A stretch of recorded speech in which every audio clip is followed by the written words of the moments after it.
Listen, you feel it every single day. The battle raging inside you. That voice telling you to hit snooze instead of waking for prayer. The urge to snap when someone angers you. The pull toward laziness, greed, or temptation. This is your greatest enemy, your lower self.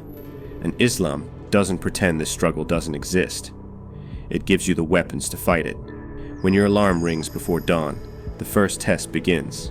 Your body begs for more sleep. Just 5 minutes, it whispers. God is merciful. He'll understand. But you know this is the first lie of the day. You drag yourself up, limbs heavy, mind foggy. Cold water shocks your face. The drowsiness fades. Now you stand for prayer. No one is watching. No one will know if you rush. But you slow down. You bow with humility. You prostrate fully. This small victory, waking on time, praying with focus, sets the tone for your entire day, because you've just proven you're stronger than your desires. Every time you defeat laziness, you reinforce a powerful truth. You're in control. Scientists call this willpower muscle. The more you exercise it, the stronger it gets. Islam knew this 1,400 years ago. That's why it makes you fight this battle every dawn. Now imagine this. It's midday. Your stomach growls. Your mouth is dry. Someone eats in front of you. The smell of food filling the air. Your lower self screams, "Just one bite. Who will know?" But you don't. Not because you hate food, but because you're in training. Fasting is the ultimate mental boot camp. Hunger teaches what no lecture ever could, that you're not a slave to your body's demands. When you realize, I can endure hunger and still function, you realize you can endure anything. When you fast regularly, you rewire your brain. That craving for junk food, you pause instead of indulging. That flash of anger, you breathe instead of exploding. Real hunger makes you understand the poor in a way no donation ever will. Your heart softens. Your generosity grows. With your stomach empty, your mind becomes sharper. Worldly distractions fade. This is why the Prophet fasted often outside Ramadan, because he knew, control your hunger, and you control your entire self. Listen carefully now. 5 times a day, everything stops. You're in the middle of work. An email frustrates you. A coworker annoys you. Then the call to prayer sounds. Your lower self groans. Finish this first. Pray later. But you walk away.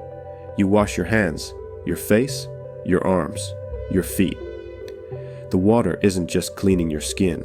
It's washing away the stress, the tension, the distractions. Then you stand.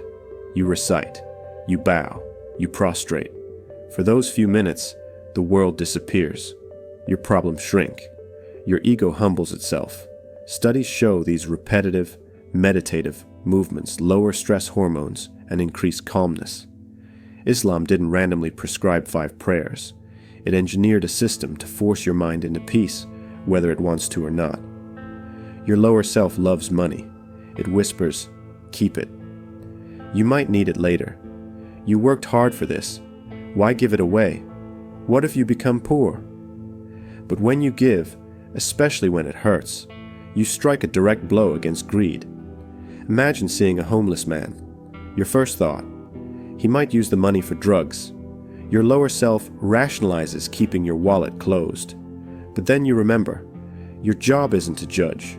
Your job is to obey. You hand him cash. You walk away.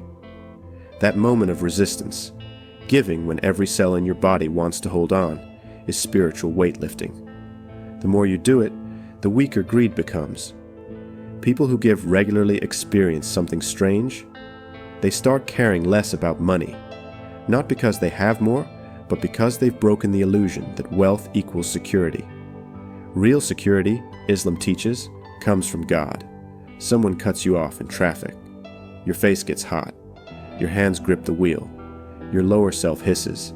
Chase him. Yell at him. Teach him a lesson. But you don't. You take a deep breath. You recite a prayer. You let it go.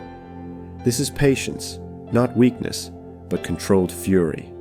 The strong man isn't the one who can wrestle others down. The strong man is the one who controls himself when angry. Every time you suppress anger, You rewire your brain's aggression pathways. Over time, insults bounce off you. Injustice doesn't trigger rage, it triggers strategy. You become like a deep ocean. Surface waves don't disturb the depths. You will fail sometimes.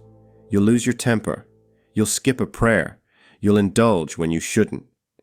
Here's where Islam's genius shines. It expects this. Repentance isn't just saying sorry. It's a full system for mental recovery. First, acknowledge the failure. No excuses. Second, feel remorse. Let guilt motivate change. Third, immediately return to obedience. Don't let one sin drag you into more. This method prevents the worst trap of failure, giving up entirely. Islam doesn't demand perfection. It demands persistence. After years of fighting, day after day, prayer after prayer, fast after fast, something changes. The temptations that once controlled you don't. The anger that used to explode now cools in seconds. The laziness that held you back no longer dictates your life. Your lower self isn't gone, but it's tamed.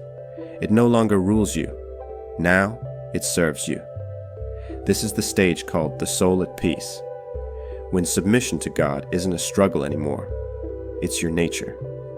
Listen one final time. This battle doesn't end until death. Some days, you'll feel strong. Other days, your lower self will ambush you. But remember, every time you resist, you grow stronger. Every time you fall and get back up, your faith deepens. Islam didn't give you this struggle to break you. It gave it to build you. So rise each morning as a warrior. Your enemy is inside you. Your weapons are prayer, fasting, charity, and patience. The war's hard, but the reward? A soul that is truly free.